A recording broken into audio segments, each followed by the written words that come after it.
General Galvez. Secretary Anyo is here. He knows that he will have to marshal the forces of the local government to implement the orderly. Kaya sabi ko, police nandiyan para orderly. Walang unahan. At true to what you said, Secretary Galvez, unahin yung mga mahirap. Yung sundalo ko, pati yung mga vulnerable.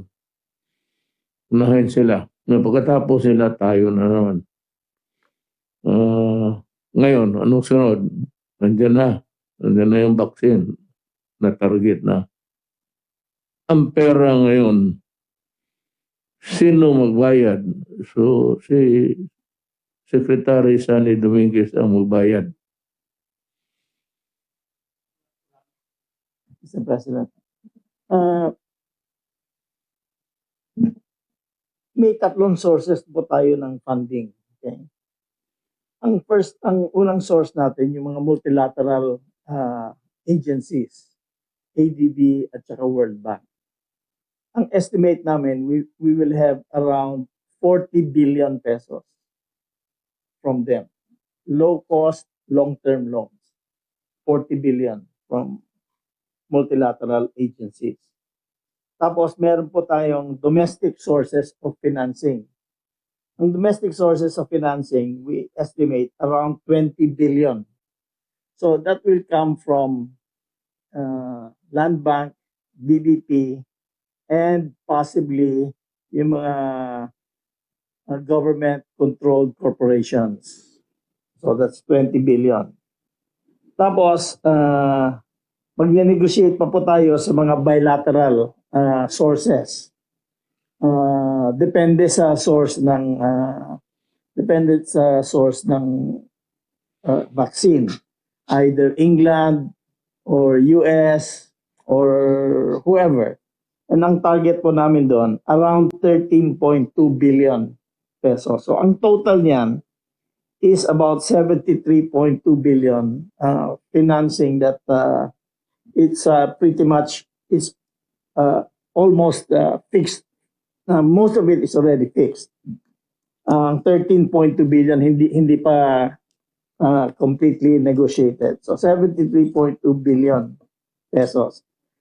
Ngayon, ang average cost, ang estimate namin sa average cost ng vaccine, around $25. Not per dose, per person. Di ba? Around $25, which is 1,200 pesos, more or less. Some are lower, some are higher. So we don't know yet exactly how much is the cost. But let's say $25 or 1,200. 73.2 billion pesos is good for 60 million people to be vaccinated. Around 60 million people. So that is more or less what we have in line. Ngayon, we'll have to consult with the DOH if 60 million is enough. If 60 million people is enough to be vaccinated. Our herd immunity po, Mr. President, is anywhere from 60 to 70%, according to the World Health Organization. Mm-hmm. So if we're able to reach that, we're going to pretty much arrest the spread of this. And mawawala yung COVID-19 sa ating pong lipunan. Can we have a herd immunity there? Yes, sir. We will have a herd immunity. That's our goal, mga 60 to 70% po. So basically, 60 million is okay. And we have the funds for that. 60 billion? Or? 60 million people. 73 billion pesos. Around 73 billion. 73.2 billion. Now, we are through with the resource persons for which this meeting was called is ano sila, they are very much competent and in their field of specialization. Lahat ito competent and capable. So dito naman tayo sa the incapable. Itong sa dito BIR na tayo.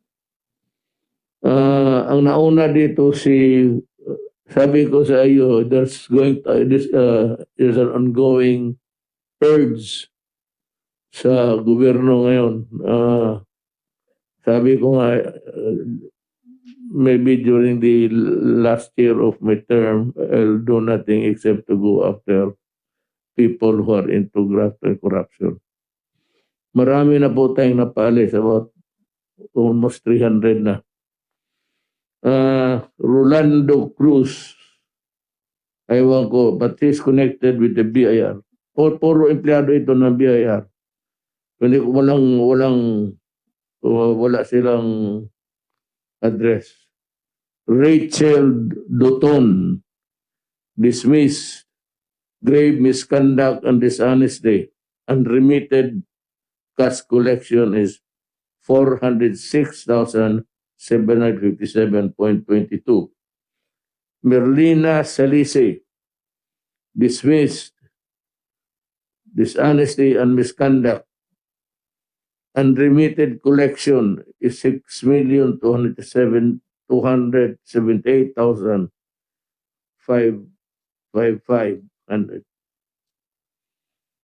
Tapos si Oscar Tahirona, dismissed, unremitted collection of 242,816. Si Rolando Mirasol, dismissed for grave misconduct, illegally obtaining money by deception. Si Marlene Caraos, dismissed, unremitted collection 379,355.26. Si Pilarica Teng, dismissed, unremitted collection 110,000, grave misconduct, gross neglect of duty. Rodolfo Suelo, dismissed, grave misconduct, unremitted cash collections. Mildred Cabral, dismissed, unremitted cash collections of 1,144,807. Emma Mendoza, dismissed, serious misconduct, serious dishonesty and grave misconduct. Unremitted pera 800,000 plus. Reynaldo Santos, dismissed, unremitted cash collections of 1 million plus. Hilario Buacon, dismissed, unremitted 1 million plus, grave misconduct. May insubordination pa. Hadja Awada T. Ismail, dismissed, unremitted cash collection. Fausto Balmaceda, dismissed, grave misconduct, misappropriated tax payments, demanding high fees and tax payments higher than authorized by law. Corruption rin. Oliver R. Pador, dismissed, unremitted cash collections. Nicholas Aquino, dismissed, misappropriated tax payments, grave misconduct yan. Rolando Mudares, dismissed, unremitted tax collection. Susie Corpus, dismissed from the service, unremitted cash collection.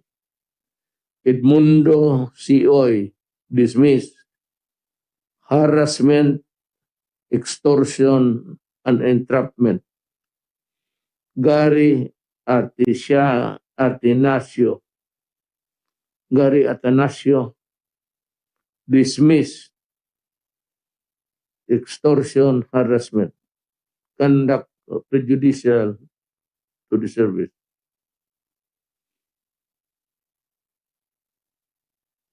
Arturo Buñol dismissed entrapment, extortion.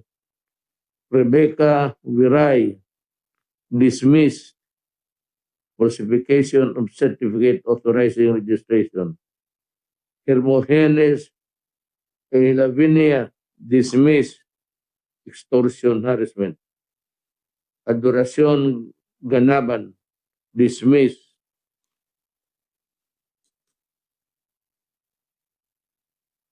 unremitted collections. Marina Asitre dismissed unremitted tax collection. Malversation to. Gloria A. Naval dismissed unremitted tax collection. Malversation yan. The crime is malversation. Actually, ganito yan. Itong binasa kong dismissal, ano lang ito, administrative. Matanggal ka lang sa gobyerno. Yan lang ang purpose nito. Ngayon, pagdating sa ombudsman, the ombudsman, if he finds na tama yung ginawa sa administrative case, will file the corresponding criminal charge. So dalawa ang harapin mo, dismissal from the service, wala ka ng trabaho, tapos makulong ka. Yan ang nangyayari. No, next week meron pa rin tayo. So tapos na tayo sa customs, marami na, immigration, ngayon itong BIR. So ito naman ang medyo talagang, at saka yung petty graft perpetuated almost everywhere, all over the country by itong nasa window ng business permit, yung mga clearances. Diyan pahirapan ang tao. Kaya sabi ko nga niya, if you want to earn money, good money, pag maganda yung kaso, maganda, malaki ang nalugi sa gobyerno. Report it to a person that you trust without giving your number, your name and number, ano. Ang hiningi ko lang ang opisina at kung magkano, ako na ang mag-follow up. At saka yung medyo maliliit, 10,000. Yung permit mo, pag inabot ng isang buwan, 2 linggo, corruption talaga yan. Business permit, mga fire, police, it should be done on the day of the application. Yan man ang trabaho ninyo. Bakit mahirapan kayo? That's your job. Police, fiscal, court. Ngayon, kung niluloko kayo, hinihingaan kayo, report mo lang sa tao na pagkatiwalaan mo at siya ang mag-report sa 888, magkuha ko na doon. Huwag ka lang magbigay ng pangalan.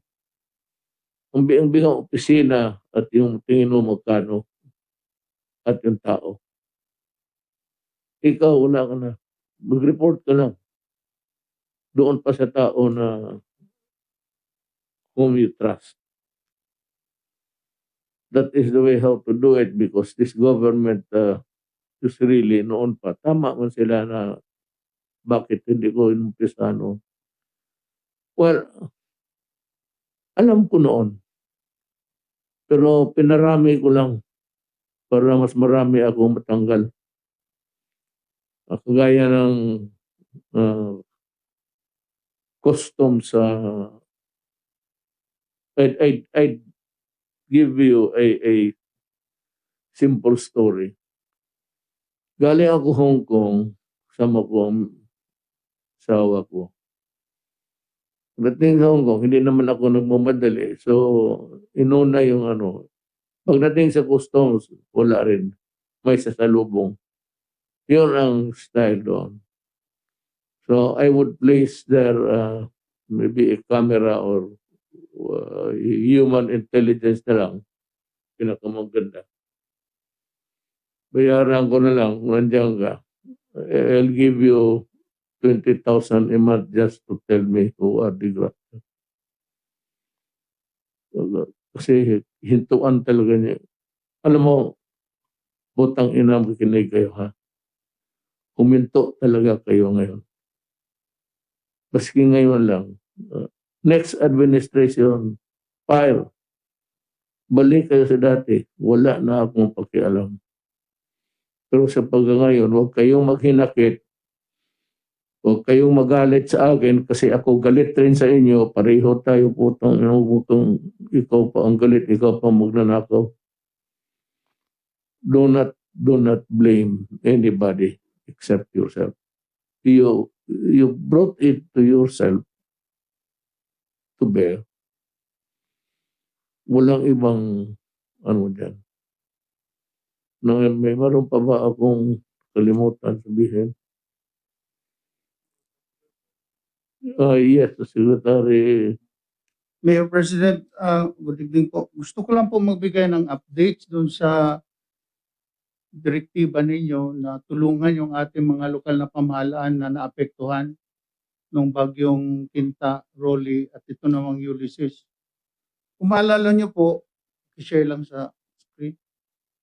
Noong November 15, nung nagkaroon ng situation briefing sa Camarines,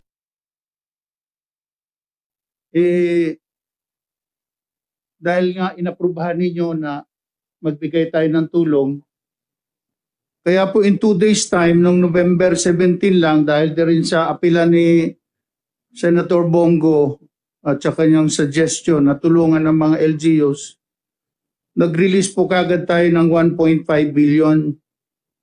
At ito na-issue natin sa Bureau of Treasury at na-download na po lahat ng pera sa kanila. Kaya po, awa ng Diyos, wala po ni isang LGU. Ito lang po yung, dahil nga po sa apela ni Senator Bongo, tinawagan niya ako after Rolly, ano daw pwedeng gawin sa mga LGUs.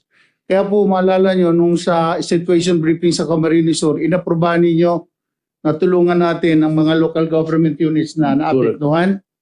Kaya po in 2 days, nag-release po kagad kami ng SARO at saka Notice of Cash Allocation sa Bureau of Treasury. At nag-issue din ako ng local budget circular kung paano gagamitin yung pera. Next slide. So ito po yung mga natanggap na ng mga local government units natin sa buong areas ng Calabar Zone, Mimaropa at Bicol. Kasi 3 regions ang tinamaan po. Umabot po yan ng 1.5 billion at nandiyan po ang distribution ng mga allocation na binigay natin sa mga local government units. Kaya tuwang-tuwa po sila, wala pong nagreklamo kahit sa kanila na pinabayaan natin sila. Meron po pong nadagdag dyan, base po ito sa result ng investigasyon ng OCD at ng DSWD. Kaya po dyan natin natansya kung magkano kailangan nila. May buffer po tayo na 500 million, may nadagdag na 10 LGUs pa na bibigyan din natin. Dito naman po sa Typhoon Ulysses, nag-usap din kami at sabi nga ni Senator Bong kung pwedeng matulungan din. So dito po namin, base din sa report ng Office of Civil Defense at DSWD, naglaan din po kami ng 1.5 billion. Same amount lang din po na ibibigay natin. Next slide. Next slide. Yan po. Next slide. So ito po yung damage po na nangyari sa kanila. So katulad din po sa Typhoon Quinta and Rolly, aside from the 1.5 billion, meron din pong buffer na 500 million para po kung meron pa mga LGUs na hindi na isama sa report, may bibigyan din po sila. So ito po yung sitwasyon natin, ang balances natin sa National Disaster Risk Reduction and Management Fund. Yan po ang next slide. Ito po yung distribution ng mga augmentation fund na ibibigay po ninyo sa mga local government units. Inintay po nila yan dahil po alam nila na tutugon na natin yung pangangailangan nila. Pag naaprubahan po ninyo, bukas din marirelease po natin sa Bureau of Treasury yung pera para magamit po nila kagad. Kawawa talaga yan nila lahat. Saan yung papel ngayon? Pagka sinabi nyo lang po, sir, right now, bukas po, ma-release namin. Pero may papel na. Tupalo na lang po yung papel po. Sige, i-release mo na. Opo. Salamat po, sir. Basta tanggapin na nila. Opo. Next slide. So, yun po. Pero may ano pa ha? May typhoon pa, isa ngayon pumapasok. Yes, Mayor. Handa rin po tayo dyan, Mayor. Wala pong problema. Next slide. Ito na nga po yung balanse natin. Meron pa tayong 10.274 billion sa regular natin na in-dream fund kasi dinagdagan po natin ng 10 billion yan. So a total of 15 billion na ang nadagdag natin dyan. Kay Bong na-request yan. Opo. So ang kailangan ko lang po sa inyo, approval ng release ng 1.5 billion augmentation of local calamity funds to LGUs affected by Typhoon Ulysses po. If the papers have been prepared already pending my signature, Actually, you can release.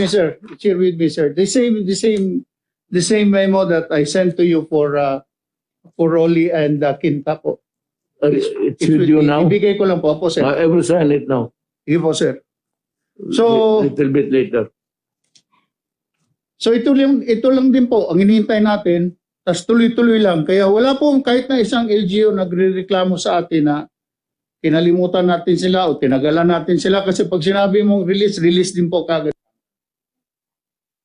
Ganito, AMPAC,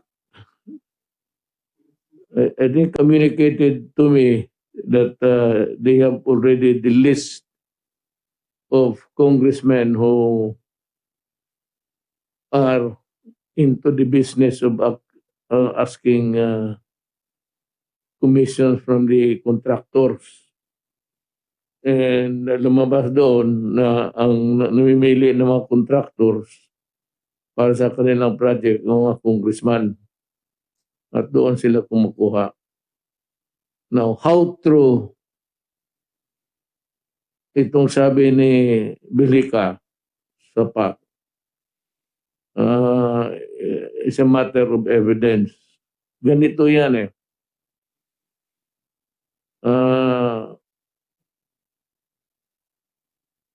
Padala niya sa akin, sabi niya, it is up to me whether I will mention the congressman involved or not. Alam mo, let's go to political law. I have no business investigating congressmen. They belong to a separate organ of government, which is co-equal with the President pati ang Supreme Court. Now, kung itapon mo sa akin, I have no other recourse. Itapon ko rin yan doon sa ombudsman because it is the only investigating agency that has jurisdiction over congressmen. Hindi ako. I cannot investigate congressman.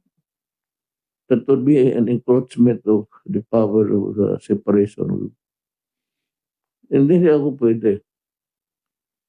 So, ang listahan lang ni Bilica, ibigay ko na lang din doon sa ombudsman. Now, whether dito sa akin i-mention ko yung pangalan o hindi, kung wala akong jurisdiction, I'm not trying to wash my hands. I am now dwelling on the law.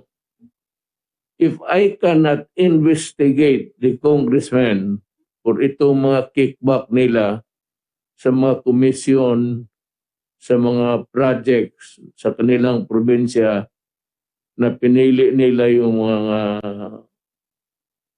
contractors. If I cannot, contractors but Germain na yan doon eh. If I cannot investigate, tatlohin ko lang kasi sabihin na naman ng media, itong media ano eh, maghanap ng mali na mali talaga yung kanilang. If I cannot investigate the congressman, then I have no authority to be releasing their names that they are involved per investigation by the PAC.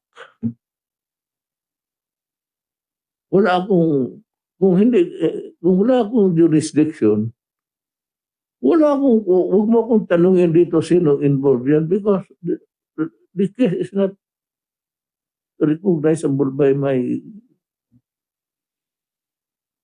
gano'n ang kaya nasabi ko yan, sinabi ko na kaya ako maipid dito one of these days pag forward yan and Belhika has no choice but to forward it being hindi man siyang ako man the head of the yung government sa department of sa akin.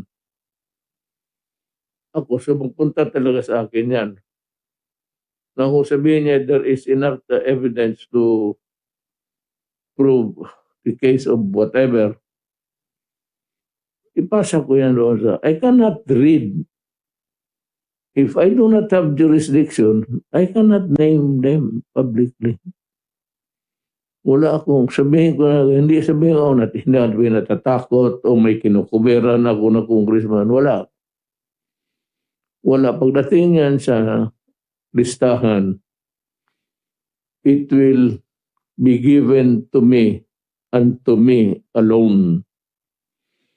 Now, when the time comes, I will ask the Secretary of Justice to review it. What review na cursory reading lang. I said because he does not have the jurisdiction either. He will pass it on to the ombudsman. Yes, sir. Mr. President, it's not the congressman himself who is being investigated. In a different perspective, Mr. President, if it's a particular transaction being investigated, for example, by the PACC or the Task Force Against Corruption that the DOJ created upon your instruction, and in the course of the investigation, Mr. President, it would turn out that some members of, let's say, the legislature are involved in a particular corrupt practice or transaction, then I think it is within the power of, let's say, the task force or the NBI or the AMLC or the PACC, which are member agencies of the Task Force Against Corruption, to mention this, let's say, members of Congress who are allegedly involved in the particular transaction. So, Mr. President, it's not really the person who is being investigated, but a particular transaction na maaari pong nakasama or may involvement itong any member of the government which is outside the executive department. So I just want to clarify that point. That is why I said I use the germane. Kasi kung itong transaction na ito, involve itong congressman na ito, then itong contractor na ito should be investigated altogether sila. We cannot have a separate because yung findings ng, well, for example, we have jurisdiction over the mga contractor. But kung tapos yung sa congressman, it can happen na different ang decision. Maybe exonerating the congressman or exonerating the contractor and making the congressman liable. Kaya I use kanina germane. If it is the transaction is germane to that particular congressman, so kanya yan. Kanyang sagot yan. Nang ano dyan. Ay ito namang ano, it presupposes that the investigation was conducted because of a questionable transaction. And ang ano dyan, in this case, germane lang rin dyan ang ano rin ng congressman. But he should be there. Ngayon, whether or not they can themselves independently of me release the names, sabihin ko na wag. Padala mo yung listahan sa akin, the result of the investigation, then I will give it to the Secretary of Justice, to Secretary Guevara, for him to make the proper endorsement to the Ombudsman. Yan ang ngayon, ano pa ba? Wala naman siguro. Itong druga. Anak ng waiting.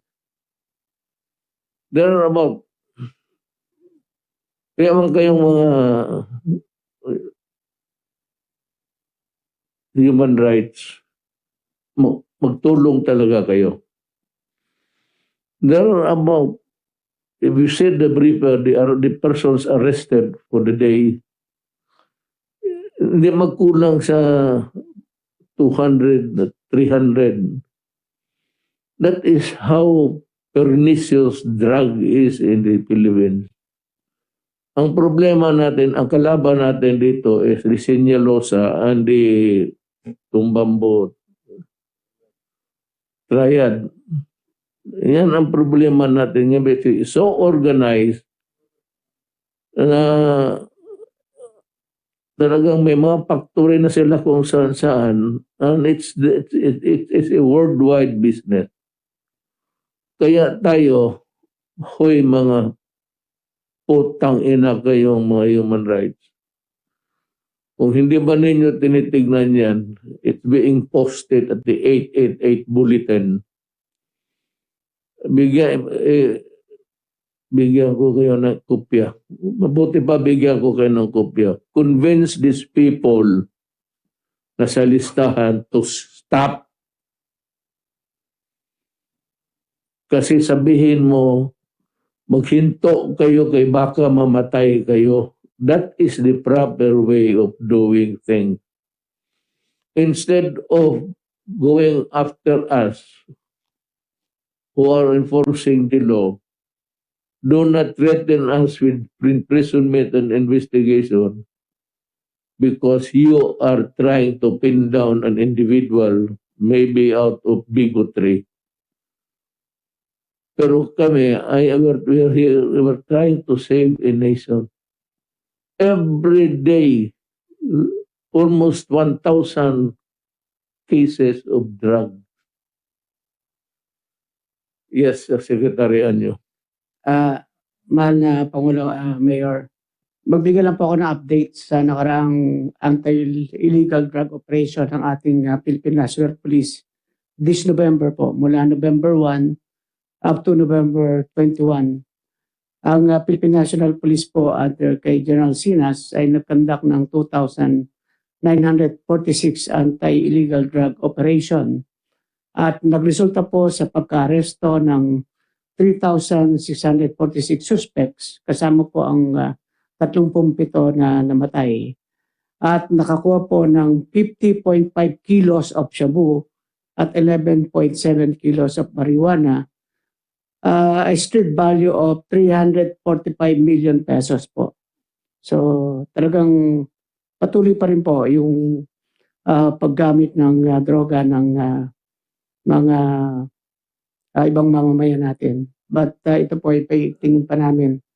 Magbibigay po ako ng update sa inyo kada linggo para po masubaybayan natin ang maigting na paglaban sa illegal na droga.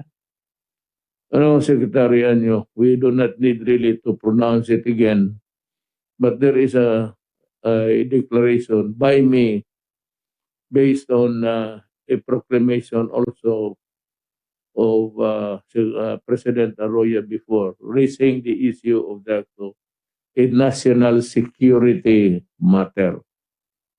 That is why kasali na ang military dyan, because if it is in national security, it is now the state, the welfare of the state that at stake.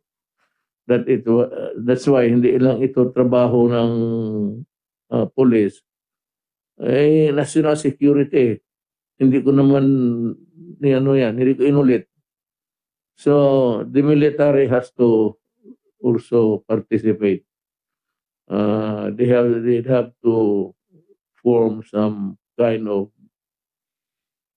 mga squad yan to and just the same, do not be afraid of the threats of the itong human rights.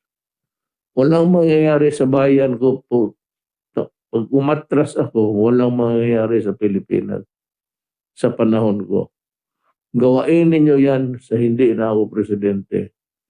Pero wag ninyong gawin talaga sa Now, despite of our dire warnings, sige pa, tingnan ninyo yung briefer. Almost doon, prepared by PDEA, almost 1,000 cases anak na. Patay ang bayan ko. So what is there? What country do I pass on to the next generation? Sa mga anak ko, sa mga apo ko. Ibig mong sabihin, magkalat yan, sabihin niya, malas niya, ganun talaga ang panahon. Hindi, human rights. You better look for another fight. Yung mga genocide talaga, alam niyo kung anong countries, but do not tinker with the drug problem in the Philippines. This is mine and mine alone. Now, yung mga police pati military, sinabi ko naman, just follow the law. The only thing that you are really allowed to kill is when your life is in danger. Pero por Diyos naman, marami na akong pulis na matay. Ayaw ko yan. Nagagalit ako sa pulis na patay. Sabihin ko, bakit hindi mo iununahan? You are the arresting officer. You must be prepared for any.